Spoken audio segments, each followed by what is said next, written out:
We'll be starting pretty soon. Let me just...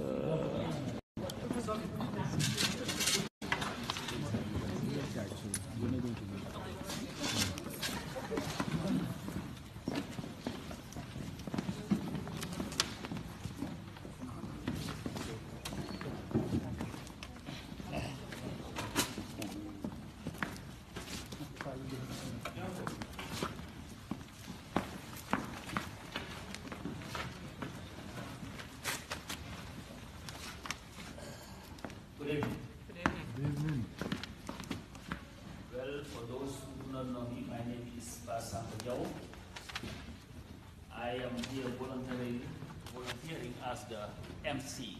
I talk a lot, but I'll choose not to say a lot so that the minister will do all the work. But I just want to start by thanking you all for coming and to apologize for the late start. We have a program here, but before we start, we want to have a silent prayer. That is just 1 minute. Pray to yourself because it will be difficult to pray to all the gods. So if you can just do that for a minute and then the program will start.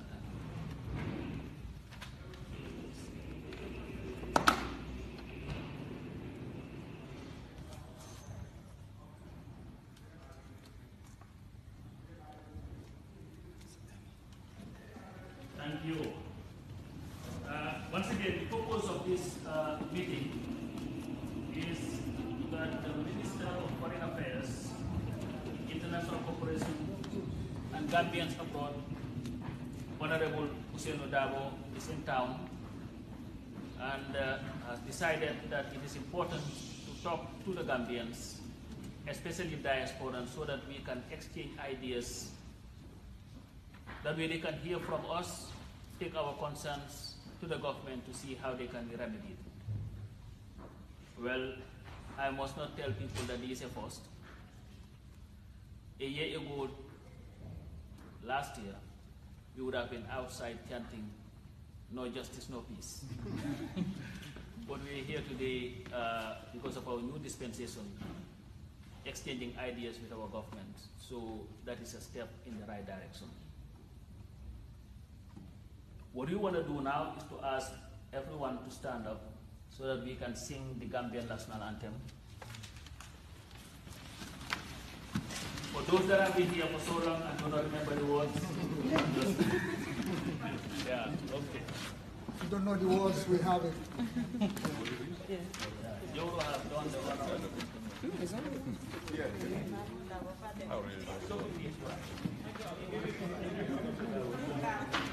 No, Madam. Teacher, really, it is.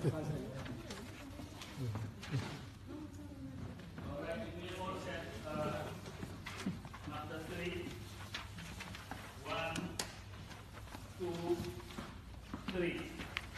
For the Gambia, our homeland, we strive and work and pray that all may live in unity, freedom and peace each day. Let justice guide our actions towards the common good, and join our diverse people to prove man's brotherhood. We pledge our firm allegiance, our promise we renew. Keep us, great God of nations, to the Gambia ever true.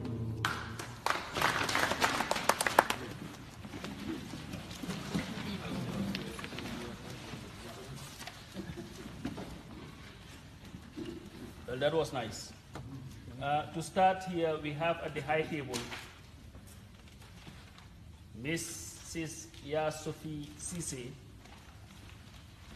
a long-time resident of this community and one of the leading community activists and leaders, African community activists and leaders in Montgomery County.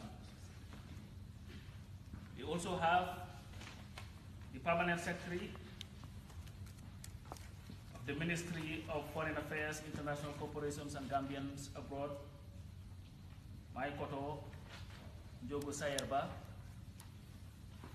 We also have Mr. Hamba Mane, the charge d'affaires of our embassy here in Washington, D.C., the nation's capital. That is for those in Atlanta watching. And of course, the minister himself, Mr. Ousainou Darboe. I will leave the fitting introduction to be done by Joru later. But before we start, we have some Gambians. I'll call Jainaba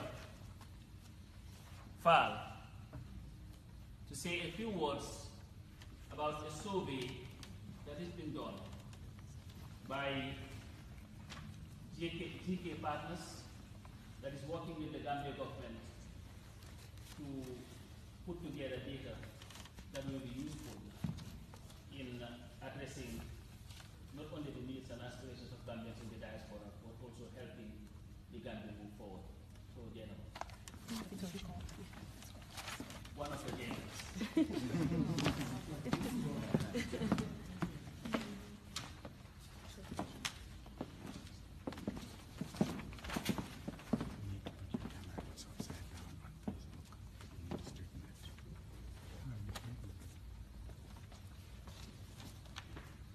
Good evening. Good evening. Honorable Ousainou Darboe, members of the panel, and fellow Gambians. My name is Jainaba Fall. I am part of Empower Innovation Solution, a team that's working with GK Partners to do an extensive survey of Gambians in the diaspora and around the world. This project is headed by Migration and Sustainable Development in the Gambia in partnership with GK Partners, the Gambian government, and funded by Swiss government. This survey will be introduced next week, so we're asking all Gambians in the diaspora around the world to keep an eye out for the diaspora that's going to be disseminated out to the Gambians in the diaspora. This will give a chance to the Gambians in the diaspora to shape the policy for the next 10 years. It's going to be an anonymous survey that's going to take only 10 minutes of your time to complete. And we ask that you spread the word and help in collecting the information that we need. The Migration and Sustainable Development Project in the Gambia, just a summary of the work that they're doing, is to shape a diaspora policy plan. There are 5 areas that will be covered in this project. Just a brief highlight of those 5 areas includes development and contribution from the Gambians in the diaspora, a diaspora development action plan, ways to reintegration of Gambian returnees to their home country, finding means and ways to reduce costs of remittance, and improving the knowledge and skills of Gambia government officials. This will get me to the next segment to give you just information of profiling of the diaspora. According to the Organization for Economic Cooperation and Development, in 2011, out of 144 countries assessed proportionately, the Gambia had the 15th highest rate of migration of highest educated individuals. On the other hand, in 2016, proportionately, the Gambia had the highest rate of irregular backway migrants using the sub-Saharan Mediterranean route to Europe, mainly to Italy and Spain and onwards to Germany. These will get to the next segment. Jennifer will get to the next segment and give you a brief overview of the work that the MSDG is conducting with this. Thank you. Thank you, Jennifer. You will know that you're in a West African community when you have two Jennifers, right? Because normally 1 in 200 million of population. So thank you, Jennifer. So just to talk about that from the amount of remittances standpoint, we know the reason why we migrate from Gambia is to look for greener pasture and help with our families back home. So that is no wonder that Gambians in the diaspora sent about $200 million, according to the World Bank survey in 2016. That's about 22% of the GDP of the Gambia, according to that. And Gambians in the diaspora is only 7% of the Gambian population. So a Gambian statistician, Sheikh Omar Kebe, living here in the Washington, D.C. area in Virginia, who works for one, I believe, the Gambian, the American Department of Commerce, did a survey that is the most recent one, that about 140,000 Gambians are living abroad. And looking at this right now, Italy topped the survey he shared one time online, and is also part of the GK Partners broader view. Italy topped that number. They surpassed the United States, which used to be the leading. And what Jennifer has discussed during to the backway migration is a significant contribution of that. That's followed by the United States, Spain, Germany, United Kingdom, Sweden, and Senegal, respectively. So that is why it's very, very important for the diasporas, our contribution, and what we're going to talk about is important to the development of the Gambia. So the survey will be launched hopefully by the end of next week by GK Partners, who in partnership with the Gambian government, funded by the Swiss government, who's putting the survey. Like Jennifer said earlier, it's only going to be 10 minutes of the time to take this survey. And we would like, when the survey goes out, everybody to share with other people in the diaspora, because it's going to make a very big impact. Because it's she was talking about proportionate, I'm talking about the disproportionate side. Only 7% of a population contribute 22% of a GDP. That is significant. So I'm going to get her to close up with that.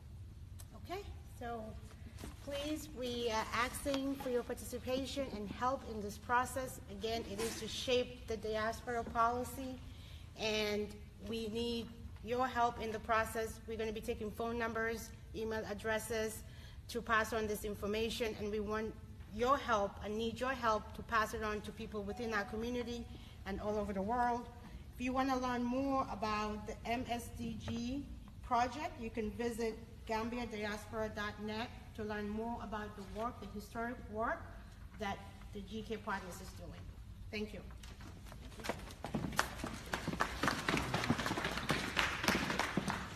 Well, thank you very much. I just want to recognize, before I call you over here, Mr. Boubacar Jobate, who is the Director General of Protocol at the Ministry. And where is Palmadi? If you can stand up. This young man here, please stand up so that they will know. And to me, he's one of those people that I really look up to during our fight. He's the son of the late Nyasi, one of the lions of our fight, who gave it all. And this man never wavered and continued in that process of doing so, carrying the heritage legacy of his father.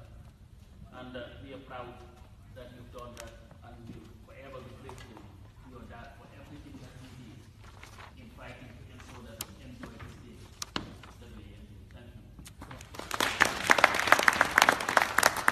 I now call on Mr. Ousainou Darboe to do an introduction of the minister before he makes his remarks.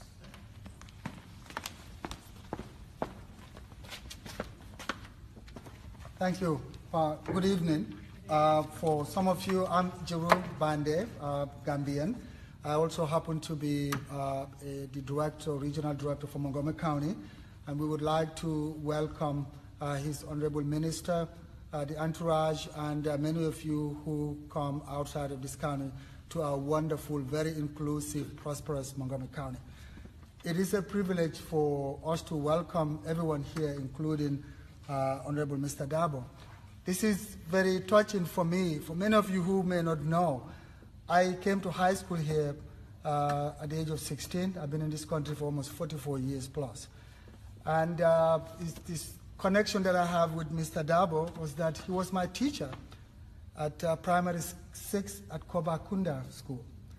And because of him, his really dedication and his push, I did pass the common entrance. And it was very rare during those days to have more than one person. And that's what brought me, took me from Kobakunda Basse to Banjul. I consider Mr. Darboe, he's a minister now, we call him His Excellency.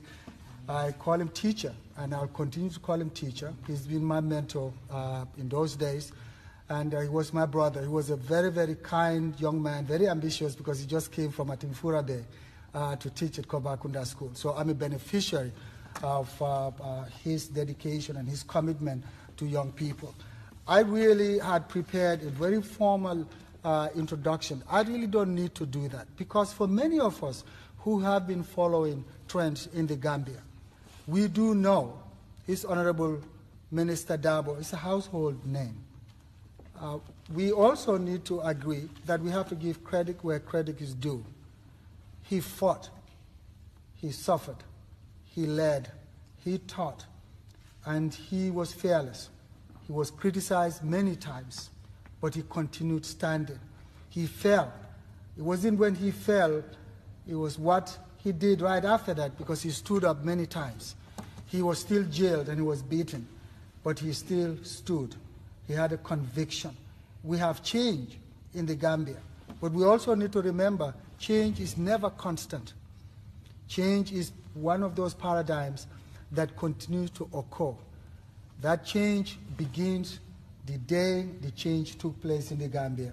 And we as Gambians, whether we're in the Gambia there or in the diaspora, we will continue to push for that change.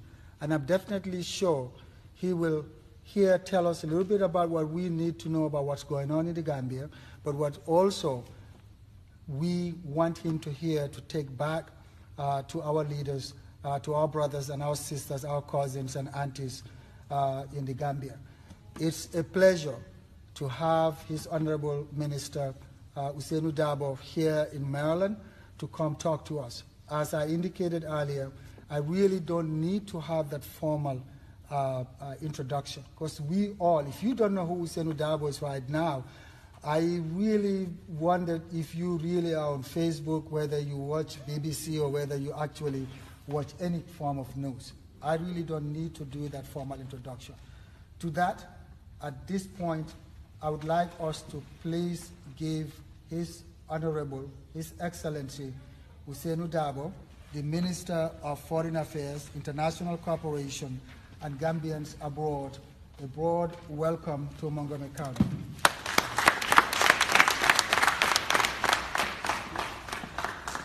I will invite the Honorable Minister to make his remarks. I don't need to say much after he had said that, but I call him a comrade, a friend, a brother, whatever, somebody who have had the opportunity of working with in our long fight to liberate our country, and somebody who is very steadfast. I remember when I was very young, there was a symposium at the Gambia High School.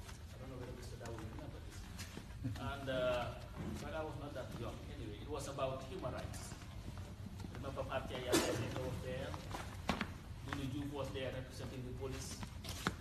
And I raised an issue about people who were released from jail, because that's what they would detain you, release you, and then re-arrest you and put you back again so that they would not violate the 72 or 48 hours. And when they would not answer the question, he made sure they answered the question. He was, I think you need to answer the young man's question, because what he's raising was very relevant. And I was somebody who followed the court system a lot. So I saw him in action. and come to admire him, even though we never shared the same political party. Because to me, what I saw was somebody who was dedicated to the liberation of our people. And when you have that dedication, you do not have to share political ideologies. But we shared one, and that was one for democracy and liberty. And I'm grateful that he is here today as a minister, because he fought so that Gambia would change.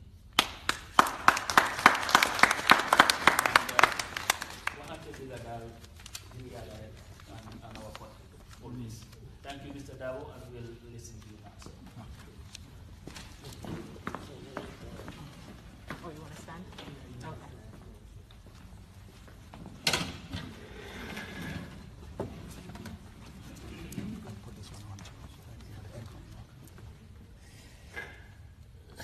Well, thank you very much, Mr. Balde,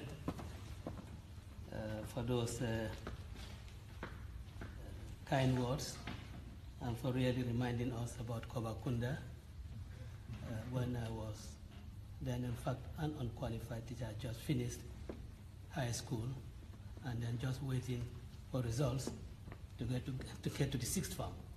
And I had to have a break, which I did at Kobakunda, and it was very rewarding for me because it really exposed me to my neighbors. We had Bansan and Passy very close, but I had never known that part of the Gambia until that opportunity. So it was really very rewarding for me, and because it opened up a very important part of the Gambia to me. And I'm also happy that I had interactions with people like Alaji, Krubali, Mbakar, and the rest of it. And really, as you said this, I was just reminiscing. And again, Pasamba, grateful to you too for those kind of sentiments. And of course, Favalos insisted that when one is asked a question, you answer the question. You just don't, dance around issues. So that was it. And certainly I've decided to stand up. I'm not defying Sophie's invitation for me to sit down, but you see, I have earned my living, by standing up and talking. So I feel very comfortable standing up and talking because that is how I have really earned my living. So you permit me to do so. I'm not being defiant. Thank you very much for this opportunity to be with you here today again. And probably the first time since I assumed office for me to interact with people of Washington and its contribution. And it's indeed a great honor. In fact, sharing company with people like Pasamba is usually very rewarding, very challenging, not to talk of when you have Sophie and others all in this room. I bring you greetings from your president, the one that you and the rest of the Gambians fought so hard to elect into office. He sends his fraternal greetings to you, and he wants you to believe that at every time he is with you in his thoughts, as you are with him in your thoughts. And we're very grateful for that.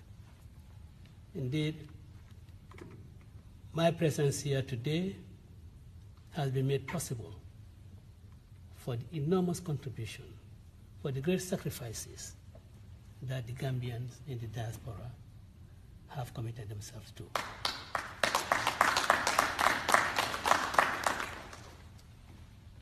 Indeed,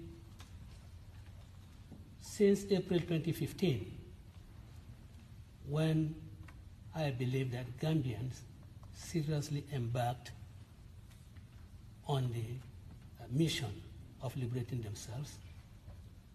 Those in the diaspora have not been left behind.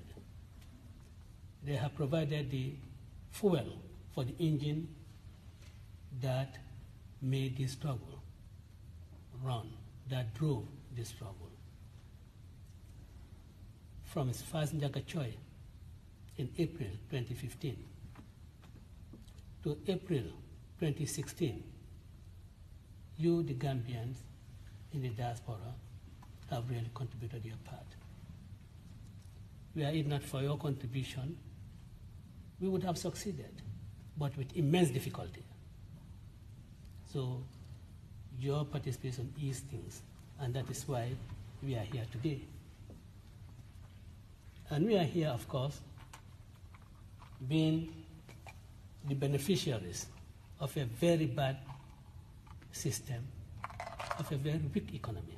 We've inherited a terribly shattered economy. And for us to fix the Gambia, we need everyone's contribution. We need everyone's participation. I mean, the pigeonholing of each other into DOI, into UDP, into PPP, into NRP, into NCP, into GMC or GPDP, I don't think should really continue. The only pigeonholing we should do is that of Gambianism. That we all share a common destiny, we all share a common vision. And that vision is to uplift the Gambia from the ashes of destruction and build a better Gambia. And this we can do, both of you in the diaspora and those of us back home. In fact, my visit to the United States here was at the invitation of the American Secretary of State, Tillerson, together with other African foreign ministers, to discuss issues of investment, trade between the United States of America and African countries, security matters, good governance. I was just talking to Mr. Jallo and Mr. Sow, who, in my conversations, have discovered that they are business people. Why do we want Americans to go and invest in the Gambia when we have our own indigenous Gambians who can themselves do the same thing?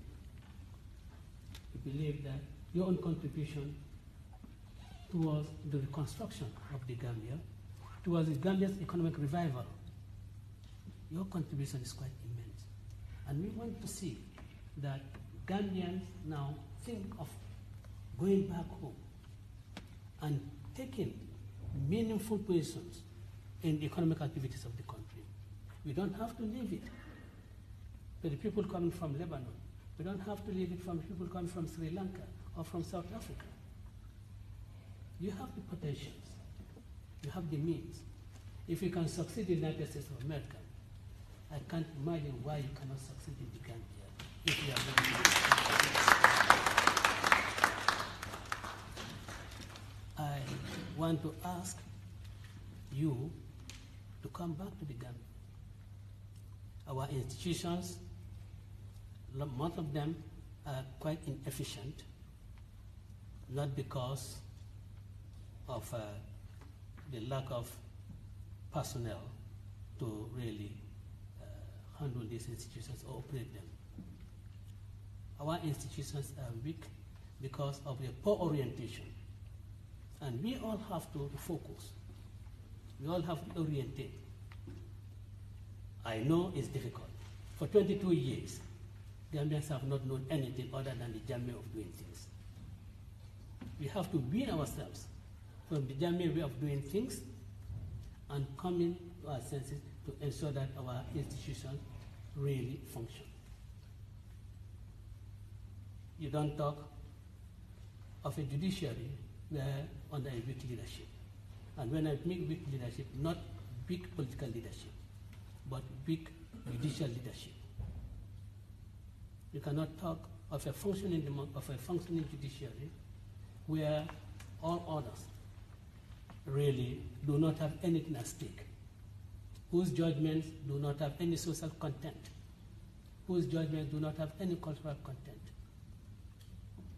The Gambian judge will certainly decide cases taking into account the sociological conditions of the content. So Professor Darboe is here, that sociology does play a great deal in administration of law. So that if your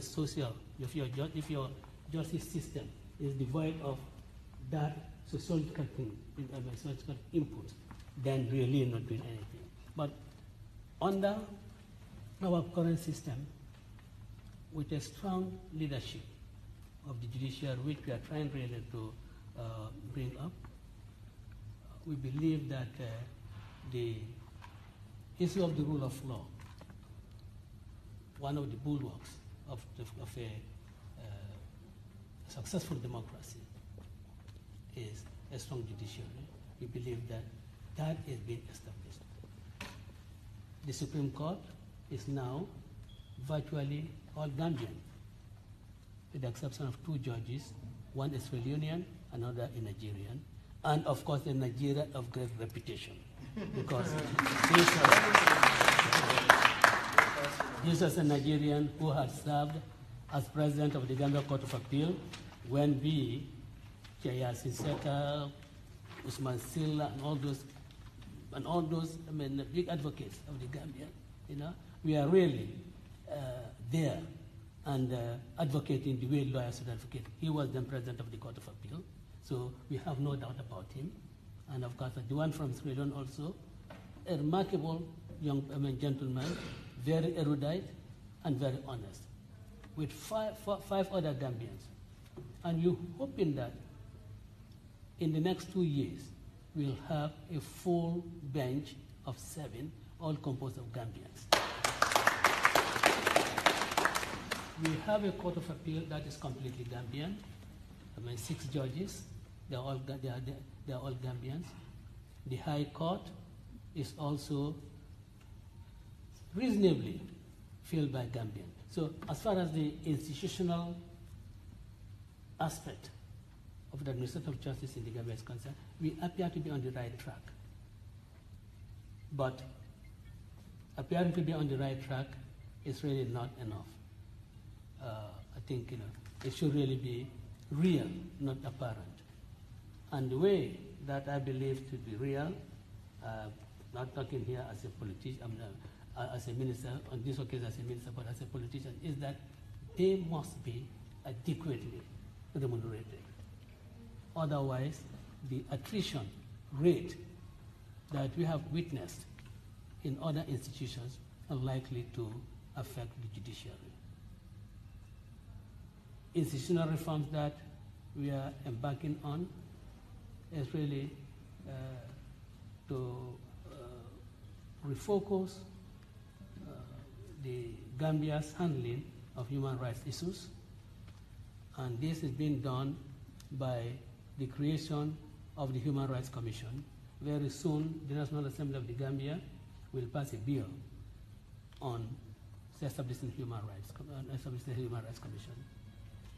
And I believe in the same session, we'll have a law that will establish the TRRC so that the horrendous activities of Yahya Jammeh will be investigated thoroughly, properly, and adequately dealt with. We hope that will take the bill, that the law establishing that will be promulgated at the next sitting, of the National Assembly. Now, the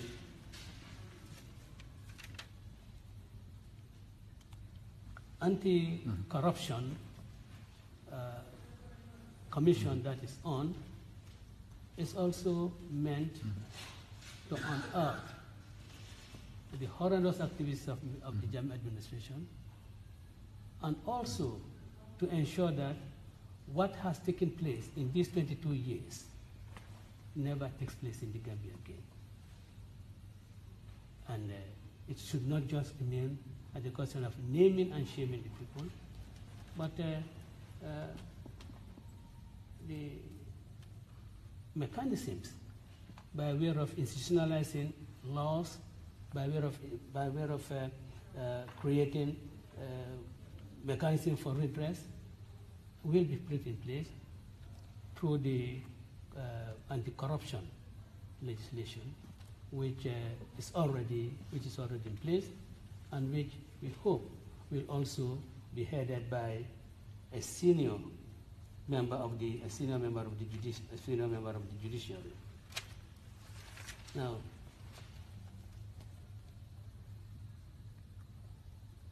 with regards to matters of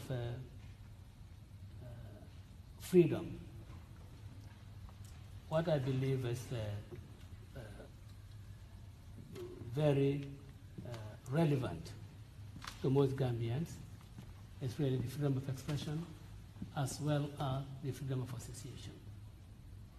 We realize that but we are not bothered by the non-repeal of this legislation, whether they are to be implemented at all.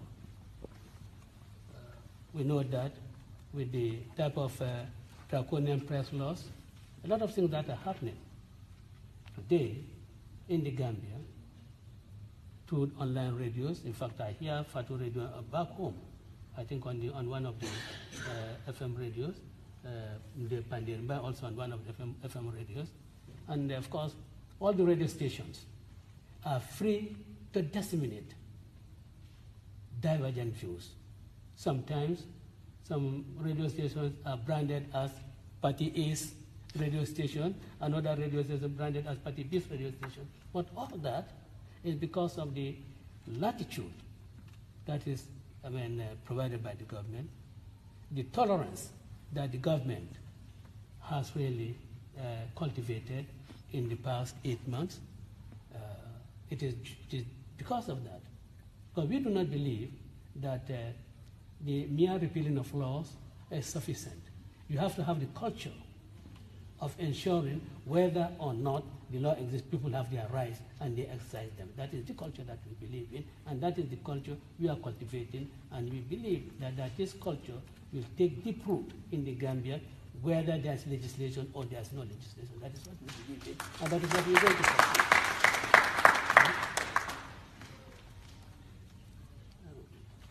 Of course, problem that we really face is capacity.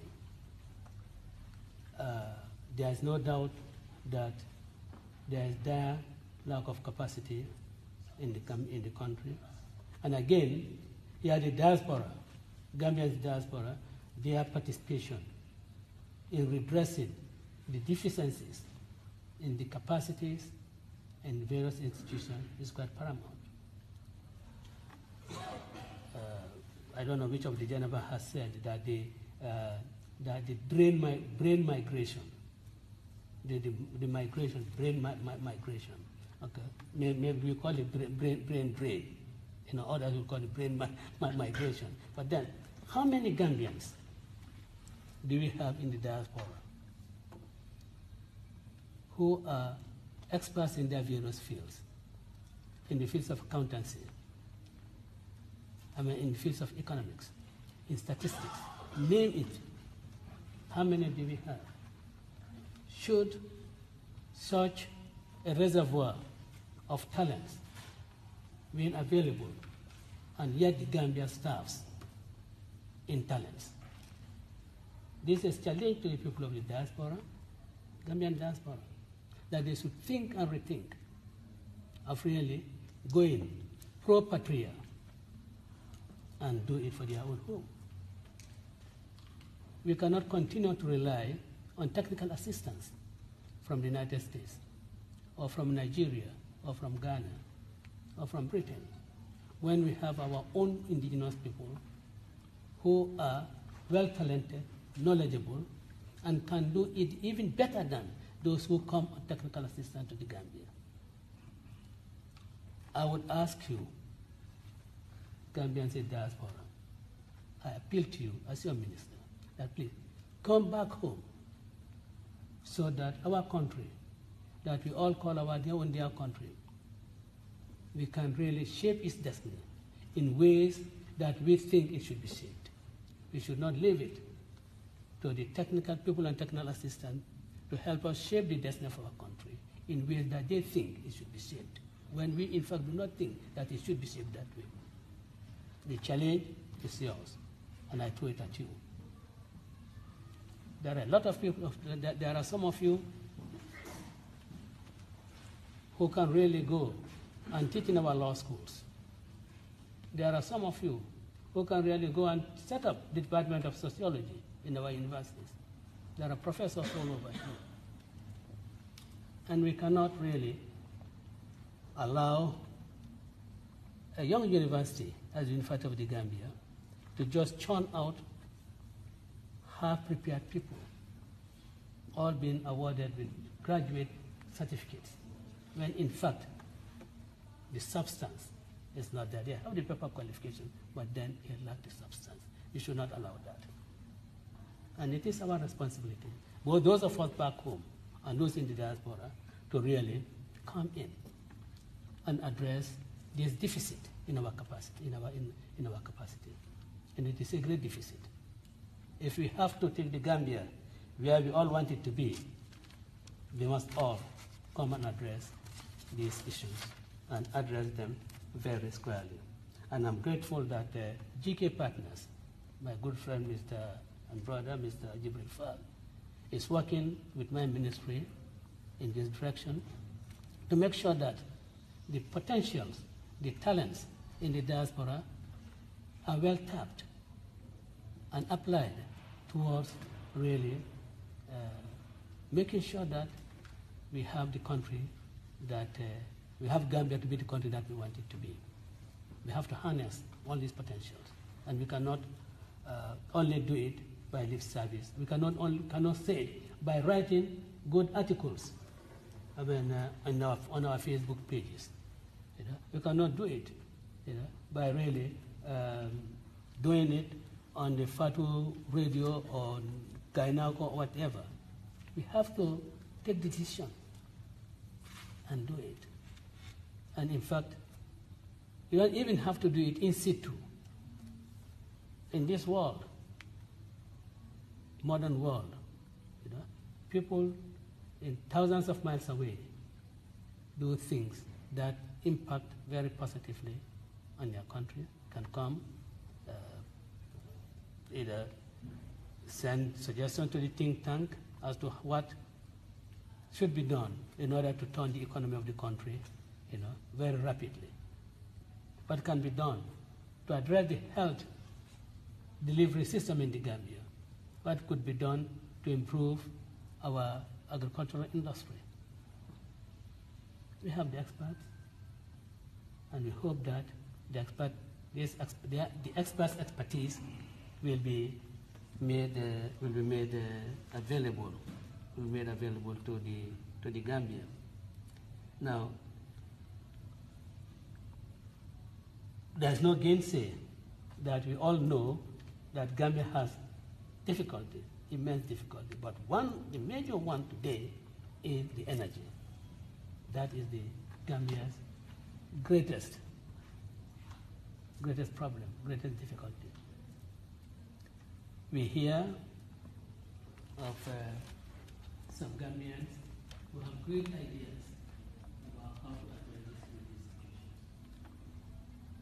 Yes, they do come, but when they come, they only represent their proposals. I have at least received not less than 50 proposals since March this year. But of all these 50 proposals, not one of them have I seen any serious action being taken upon.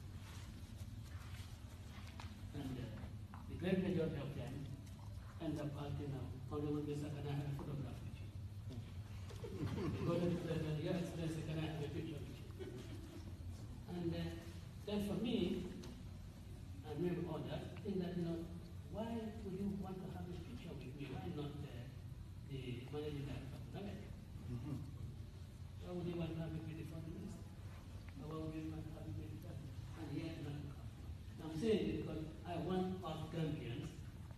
who really come out, say that they are like this proposal, viable proposals. Let it be things that also match with your actions. You shouldn't wait up till now and nothing is done by those making proposals. And we want to ask all those who really have genuine investment intentions for the Gambia, amongst us Gambians, to come forward. And I can assure you that your proposals will be looked at,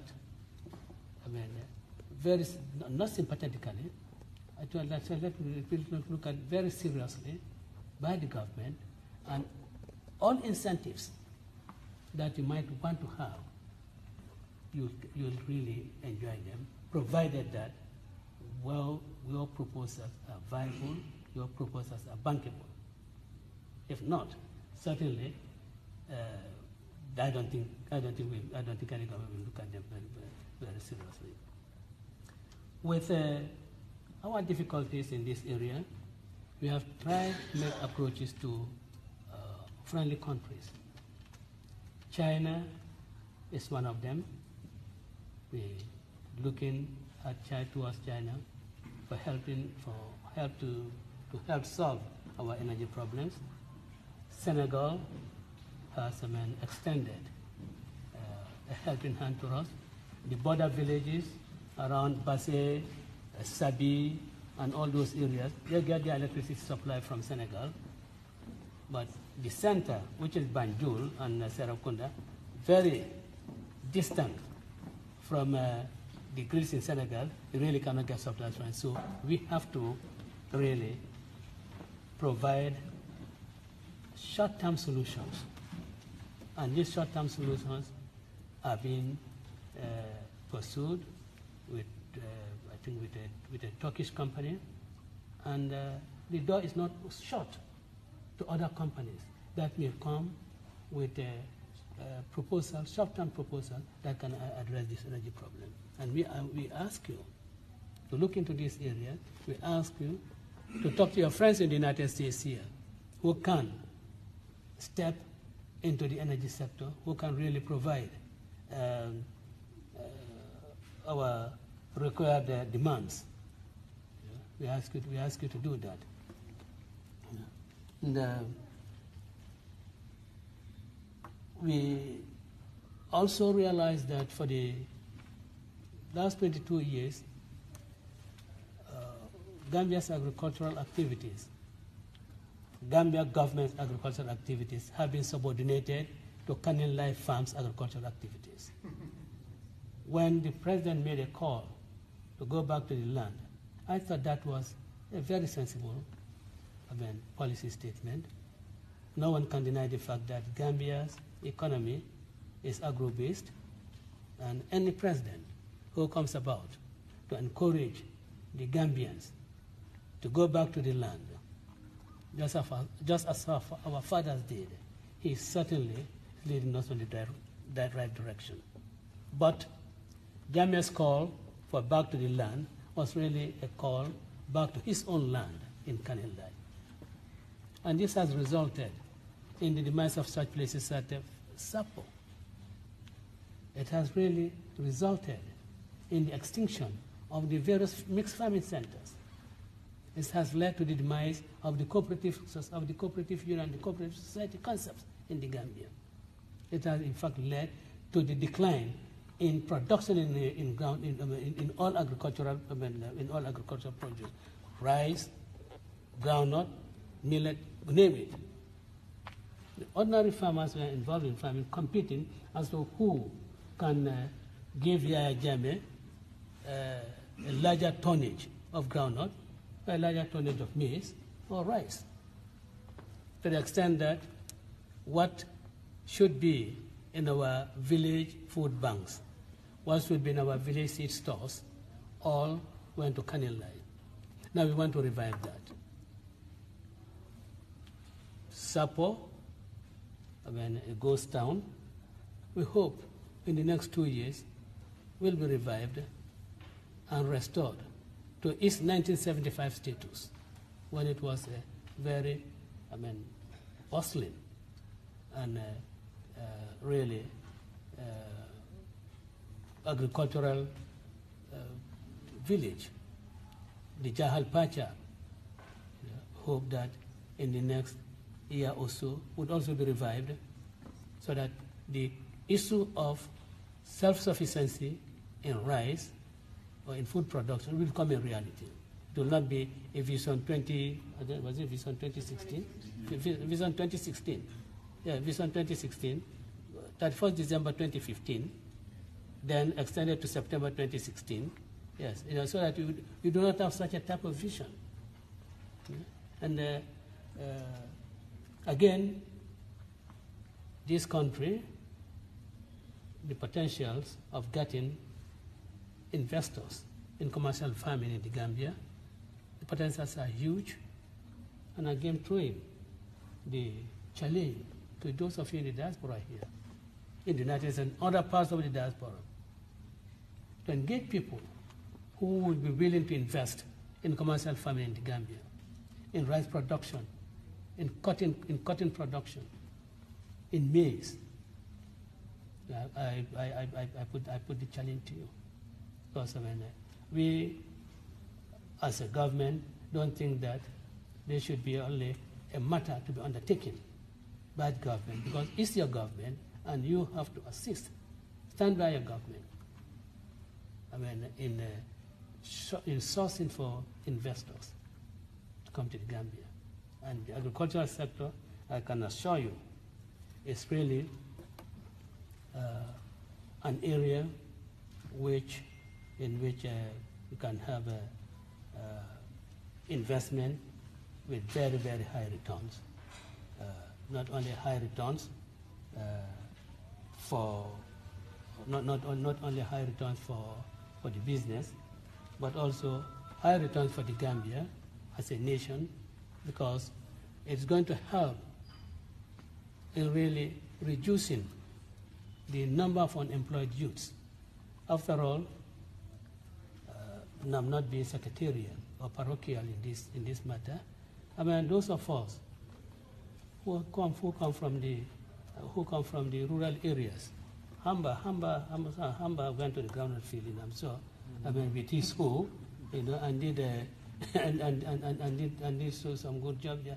We will not shy away, and I'm sure even people from the Serakunda area and Banjul will not shy away from going to work on the cotton farm in Woolley or in the rice fields in CRR if they are assured that they will have decent and meaningful income to sustain themselves. After all that we want is employment, decent employment, and no Gambian will be ashamed to go back to the farm because it's going to be in mud, transplanting rice or so. I don't think any Gambian youth will be ashamed to do that. So again, we appeal to any one of you in the diaspora to really come in and help in this and help in these areas. The horticulture, again, is one of the areas that we believe can have investments, meaningful investment, aquaculture. And, all of these areas the government looking forward to having meaningful investors. And, it can only come about by you, I, and others selling the ideas to people all around the world so that they can embrace them and act on them.